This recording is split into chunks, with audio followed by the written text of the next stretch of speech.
Radio Soupente, la station des rapins, sans foi, sans loi et sans courbet. L'émission Aracaille du 22 janvier 2024, qui sera consacrée pour sa partie artistique à une graveuse émérite, je dirais même d'une certaine manière géniale, qui s'appelle, ma camarade Sophie Villoutrex-Brageux. Voilà. Dont nous avons découvert une partie de l'œuvre à Saint-Sulpice, l'exposition annuelle des graveurs de France et de Navarre, peut-être même du monde entier. Voilà, salut à tous. Bien sûr, vous pouvez toujours nous mettre un petit mail artracaille@orange.fr.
nous retrouvons notre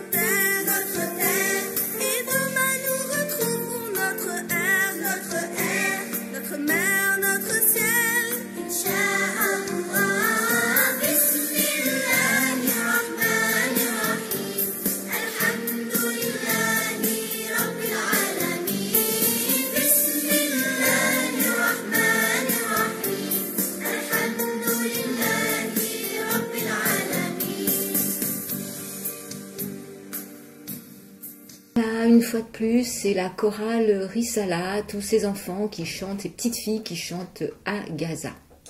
Et une fois de plus, concernant, comme vient de le rappeler ma camarade, Gaza, j'ai intitulé mon presse-papier Famine. Le dernier avatar de l'occupation de Gaza avant sa désintégration totale par la barbarie sans nom d'une bande de pauvres nasbrocs voués à l'ignominie la plus dégradante. Pas des humains, une certitude. Des monstres sortis des bouches de l'enfer, dont Belzébuth en personne a signé le décret d'expulsion de son petit paradis infernal. Pour bien dire à quel point de nos retours en sont ces institutionnistes de nom 2. Si les bombes sont incapables de mettre à genoux les Gazaouis, la faim s'en chargera. Toute la poésie de la guerre coloniale résumée dans ce mot « famine ». Pour un suppôt de Satan, ce n'est rien qu'un douteux raffinement de l'art de la guerre, qui ne respecte pas une foultitude de lois régissant la meilleure manière de s'entretuer sans règle. Une foutue marade depuis sa création et sa reconnaissance par les Nations Unies, Israël mène son petit bonhomme de chemin colonialiste mortifère à son gré, en massacrant, pillant, violant, sans impunité aucune, un petit pays qui se nomme encore la Palestine, ainsi que l'a fait un simple d'esprit allemand, auteur d'un papier brouillon à prétention littéraire du nom de Mein Kampf.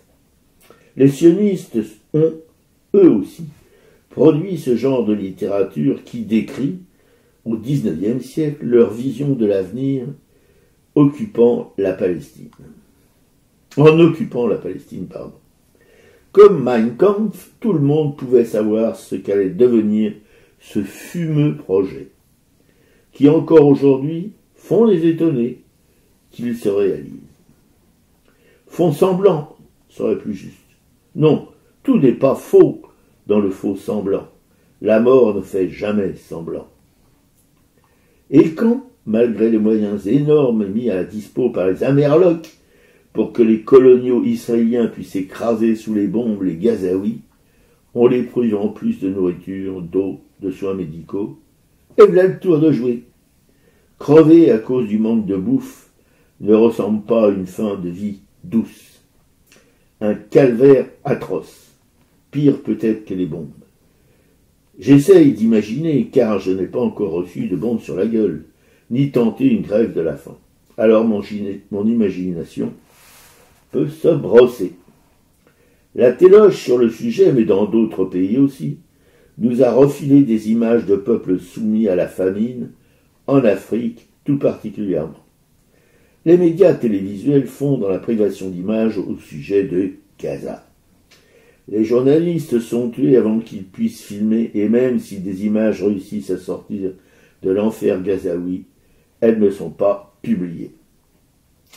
Faut pas faire de tort aux colonisateurs assassins de la Palestine. Des âmes sensibles pourraient s'en alarmer et poser des questions. Les gouvernements, celui de la France en particulier, n'aiment pas les questions. Beaucoup de Français, pourtant, s'en posent. Voir les manifs du week-end, ça dure depuis des mois, partout dans le pays qui ne dort pas. Marrant, une seule manif de la France bien pensante, puissamment relayée sur toutes les antennes ou presque de télé, pas une image sur celle pour la Palestine. À croire que ça gêne. En France française, on peut s'informer sur la famine. Ça se passe dans la rue, sur les trottoirs de Paris et d'ailleurs, dans nos si beaux pays, des femmes, des enfants, qui couchent sur les trottoirs, l'hiver, l'été, toute l'année. Et pour la bouffe, c'est à la vache comme je te pousse. Pas jusqu'au dernier stade de la diète, mais cela donne un semblant d'idée sur ce qui se passe aujourd'hui à Gaza pour les femmes et les enfants privés de nourriture par l'occupant, en tentant d'éviter d'être écrabouillés par une bombe Amerloc. un sport difficile lorsqu'on a le ventre vide. Ouais, et pour continuer sur ces horreurs qui se passent à Gaza, et malheureusement notre pays qui soutient, en fait nos responsables politiques qui soutiennent, qui continuent de soutenir cette politique israélienne, Meir Habib en est quand même l'un des plus grands représentants, on peut l'appeler l'avocat des massacres de la colonisation en Palestine. Voilà ce qu'il a encore dit. Alors, on sait que c'est un ami personnel de Netanyahou. Il a déclaré sur Radio J que les Gazaouis sont un cancer, dont les alliés de Netanyahou savent quoi faire. Et donc depuis des années, ce député des Français de l'étranger, on sait, est l'avocat politique et ami personnel de Netanyahou, et des années durant, il a même financé les voyages privés de celui qu'il appelle Bibi. Il est omniprésent sur les plateaux et en fait il est le principal relais de Netanyahou en France. L'homme donc sature des médias comme premier des soutiens donc inconditionnels aux crimes de guerre à Gaza. C'est un ardent défenseur du nettoyage ethnique en cours en Palestine. Et le 20 décembre, il déclarait « Ce n'est pas fini » à propos des massacres à Gaza. 39 députés ont demandé la levée de son immunité parlementaire pour apologie de crimes de guerre. Et donc ça, ce serait une initiative à relancer au regard des déclarations qu'il a fait sur Radio J. Donc son passe-temps favori consiste à prendre l'avis du procureur pour distribuer des procès pour antisémitisme à quiconque ose émettre la moindre critique contre Netanyahou et sa politique, contre son gouvernement d'extrême droite et son armée qui serait la plus morale du monde et qui fait tout quand même pour avoir le maximum de victimes, d'après un lapsus révélateur lâché en novembre 2023. Alors l'armée la plus morale du monde, ça va quand même commencer à être un petit peu égratigné, de même que Israël comme grande démocratie. Je pense que là, ça commence quand même à avoir un peu du plomb dans l'aile. Mais ça n'a jamais été une démocratie. Non, mais... Enfin, on n'observe pas les règles, en tout cas. Voilà. Et donc, Meir Habib, c'est aussi un pourvoyeur d'injures à plein temps. Il est réputé comme tel au sein de l'hémicycle de l'Assemblée nationale. Il insulte, il menace, il vocifère en tout genre. Il dérange même jusqu'au Quai d'Orsay et à l'Élysée parce qu'il s'invite dans des réunions diplomatiques dans lesquelles il n'est pas convié. Et pour lui, le RN est rentré dans le camp républicain et il s'est félicité de la présence de l'extrême droite, du RN à Reconquête, à la fameuse marche donc contre l'antisémitisme, la marche dont tu parlais tout à l'heure, qui elle a été relayée par les médias. Donc en cela, c'est la personnification de l'alliance entre la droite et l'extrême droite, mais aussi du choc des civilisations, ce qui structure toutes ces interventions. Donc voilà, c'est effectivement, nous on l'a vu quelques fois intervenir, c'est absolument insupportable, quoi. Alors il faut savoir qu'en Israël, quand même, à Tel Aviv, il y a eu des milliers de manifestants qui sont présents, et récemment ils ont défilé sur la place Habima avec des pancartes qui fustigeaient Netanyahou, avec des slogans tels que le visage du mal et réclamant maintenant des élections. Effectivement, Netanyahou fait quand même face à une intense pression pour obtenir le retour des otages, parce que au départ cette guerre était quand même aussi pour la libération des otages qui sont complètement passés à la trappe. Et donc sur les 250 personnes enlevées, il y en a très peu, il y en a une centaine qui ont été libérées, et les autres sont complètement laissés dans l'oubli, quoi. Donc ça manifeste énormément en Israël, et je pense qu'il faut que ça vienne quand même justement de l'intérieur de ce pays pour que les choses peut-être bougent un peu. Et là, ces Israéliens sont conscients que la guerre que mène Netanyahou, c'est pour rester au pouvoir. Ah bon sinon, il a affaire, avec ses affaires de corruption, il serait vite limogé. Donc il n'y a pas de doute là-dessus. Et alors, j'ai une nouvelle qui m'a un petit peu aussi dérangée, c'est qu'il y a des finances enquêtes. Alors, il y a des dons, il y a des appels de dons qui circulent. Ce sont des dons défiscalisés, donc ça circulait avant la fin de l'année, appelant à financer l'armée israélienne. Donc, ce sont des associations qui proposaient des dons défiscalisés pour soutenir les soldats israéliens, alors que le ministère de l'économie et des finances avait précisé en novembre 2003 que c'était illégal. Le ministère des Finances français ? Oui. Ouais, c'est assez ahurissant. Voilà. De même qu'on sait effectivement aussi, donc, ces associations-là n'appellent pas à financer la Croix-Rouge ou Handicap International. Enfin, voilà. Donc c'est assez ahurissant. Voilà. Ah non, mais ils osent tout, ces mecs-là. Tout. Ah ouais, donc voilà, dans les nouvelles qui sont bien sûr toujours qui laissent sans voix, en fait, c'est quand même ça qui est dramatique, c'est que on a beau raconter tout ce qu'on veut, on reste quand même assez impuissant. Oui, on sent l'impuissance de nos revendications, de nos cris d'alarme, de notre appel à l'humanité, mais bon, il semblerait qu'il y ait beaucoup de gens qui soient totalement inhumains, comme ce Meyer chose là, ce gros con. Voilà, français, député, les Français de l'étranger, en fait, il est surtout député des sionistes internationaux. Voilà. Alors il y a aussi 300 clubs sportifs palestiniens qui ont appelé à exclure Israël des Jeux Olympiques. Il y avait eu un appel, je crois, de la Finlande à exclure aussi Israël de l'Eurovision, parce que d'ailleurs Israël n'a rien à faire dans des compétitions européennes. Ben non, dans les institutions européennes ou dans les... Voilà. Non. Donc il y a toujours des appels à boycott sur Carrefour, un Carrefour qui fait vraiment beaucoup d'argent en Israël, qui a donné beaucoup de repas aussi à l'armée israélienne. Donc voilà, tout ça c'est à garder en tête et faire ce qu'on peut à notre échelle. Effectivement, je trouve que boycotter Carrefour, Hewlett-Packard, AXA, c'est peut-être déjà un commencement, quoi. Il n'y a que sur Carrefour qu'on peut se manifester, parce que là, AXA, on n'est pas chez eux. Là, c'est vraiment... Non, tout ça, c'est du cacabouillage sinistre. Et quand on voit effectivement là, toutes les polémiques qu'il y a sur ce nouvel gouvernement Attal, hein, cette marionnette de Macron, autour de cette ministre de l'Éducation nationale et du sport et des Jeux Olympiques, parce que comme si l'Éducation nationale en soi n'était pas déjà suffisamment un ministère suffisamment important, et tout ce scandale autour de cette école Stanislas, où une enquête du coup va être quand même ouverte, où la mairie de Paris a suspendu ses subventions, parce que c'est une école sous contrat, donc financée avec l'argent du contribuable, une école catholique d'excellence, où quelques personnes ont témoigné quand même sur des propos qui seraient des propos quand même homophobes, anti-IVG, voilà, racistes, lors de certains prêches de catéchisme, donc c'est important de le savoir. Quand on regarde un petit peu la vie de cette Amélie Oudéa Castéra, on voit que son mari, c'est pareil, son mari a travaillé dans le privé, il a été directeur général de la Société Générale, impliqué dans les Panama Papers, et que maintenant il travaille chez Sanofi, que elle, Amélie Oudéa, était a été dans la même promotion qu'Emmanuel Macron à l'ENA, et que donc on est toujours en fait dans ce même cercle de réseau de gens voilà, qui se soutiennent les uns les autres. On est vraiment chez les banquiers, les gros capitalistes. Elle, dans sa famille, il y a des Duhamel qui sont sur BFM TV. Donc voilà, ils ont tout pour eux, quoi. Avec cette école Stanislas, en plus, quand il y a eu des problèmes avec Parcoursup, où on s'aperçoit que les élèves de Stanislas n'ont pas eu à faire tout le parcours de Parcoursup, toutes les étapes avec tous les vœux, qu'ils ont fait un vœu, qu'ils ont intégré justement directement la prépa qu'ils voulaient, ce qui n'est pas très légal à mon avis, ça ne respecte pas justement le protocole.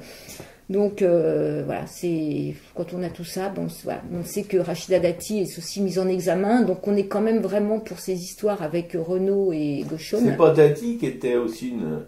Et voilà, donc on est vraiment dans ce copinage, ces capitalistes, ces financiers, ces banquiers, ces entreprises du CAC 40 qui viennent nous faire la morale, et c'est déprimant.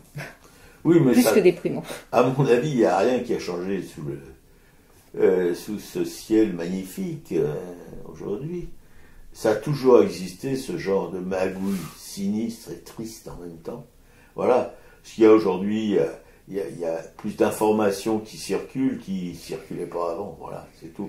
Mais ces classes dirigeantes, cette bourgeoisie qui a remplacé l'aristocratie, a les mêmes privilèges qu'avaient les aristocrates, et dirige des imbéciles heureux, et qui n'ont même pas le SMIC, et qui votent pour des gens qui ont des lessiveuses de fric planquées dans leur chambre. Voilà. Ouais, et puis donc ce gouvernement Attal où on fait même pas le vote de confiance, c'est-à-dire que voilà, on nous appelle encore une démocratie, mais on passe pas par le vote de confiance. Ces ministres sarkozystes. Oui, enfin, à propos de la Palestine, on est sans voix. À propos de la politique française, on est sans voix. À propos des gens qui dirigent la France, on est sans voix.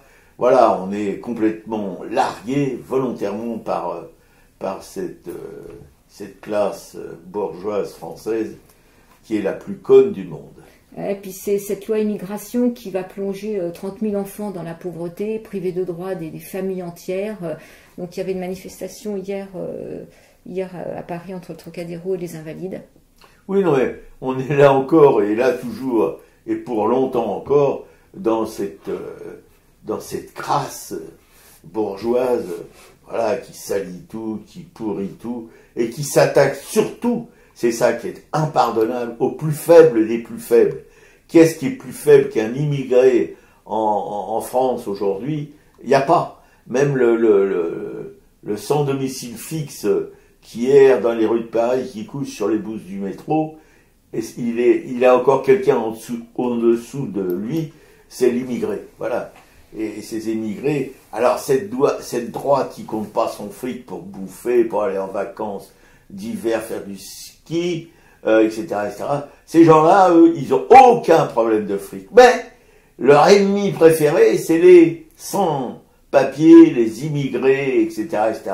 Alors là, ils tapent à cœur joie dessus, comme supprimer par exemple l'aide médicale d'État. Voilà, il faut mieux. Alors que tout le monde, tous les professionnels de la médecine disent que c'est une catastrophe parce que ça va favoriser les épidémies et les choses comme ça, parce que s'ils ne sont pas soignés, voilà, c'est pas difficile à comprendre. Mais les élites, ils s'en foutent parce que eux, ils sont soignés par des grands professeurs, des grands hôpitaux de Paris, voilà, en priorité. Donc, pas de mousse à se faire.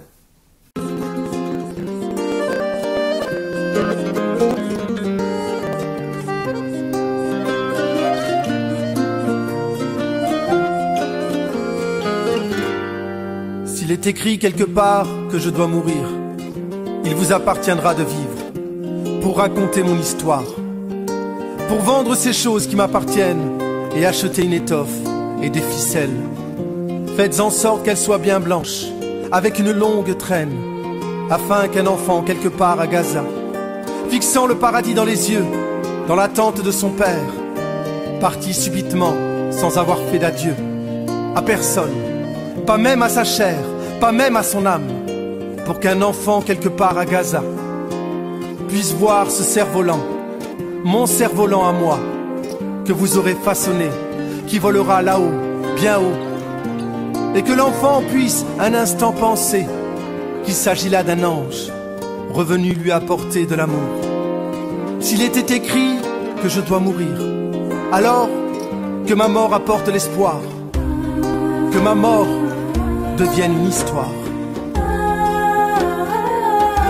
Il voudrait que l'on t'oublie, Gaza, Gaza, que ton nom soit interdit, Gaza, Gaza, toi l'enfant de Palestine, Gaza, Gaza, qui se relève et qui s'obstine, Gaza, Gaza, de tout ton cœur, de tout ton être, Gaza, Gaza, à ne jamais disparaître, Gaza, Gaza, de cette terre qui t'a vu naître, Gaza, Gaza, de ce pays de tes ancêtres. Gaza, Gaza, Aujourd'hui mon cœur est lourd, Gaza, Gaza, aujourd'hui le monde est sourd, Gaza, Gaza, et laisse faire les actes infâmes, Gaza, Gaza, enfants qu'on tue ou qu'on affame, Gaza, Gaza, qui fait semblant de ne pas voir, Gaza, Gaza, qui feint de ne pas savoir, Gaza, Gaza, a perdu son humanité, Gaza, Gaza, son honneur et sa dignité. Gaza, Gaza, Tu te relèveras, c'est sûr, Gaza, Gaza, tu survivras à tes blessures, Gaza, Gaza, et tu verras haut dans ton ciel, Gaza, Gaza, au bout d'une longue ficelle, Gaza, Gaza, comme un ange qui flotte au vent, Gaza, Gaza, une toile, un cerf-volant, Gaza, Gaza, inscrit dessus en toutes lettres Gaza, Gaza, les derniers mots de ton poète. Gaza, Gaza, S'il est écrit que je dois mourir, il vous appartiendra de vivre, il vous appartiendra de vivre, que ma mort apporte l'espoir, que ma mort apporte l'espoir, que ma mort devienne une histoire, que ma mort devienne une histoire.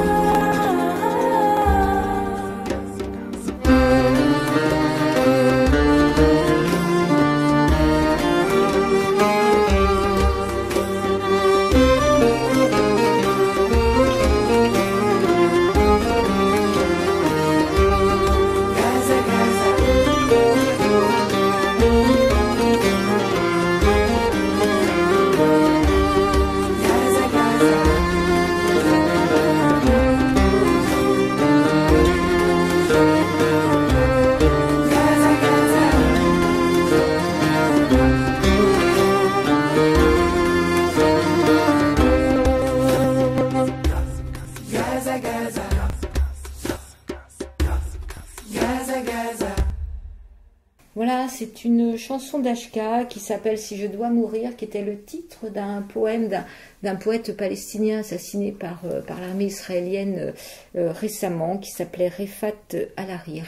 Tu peux me la faire écouter?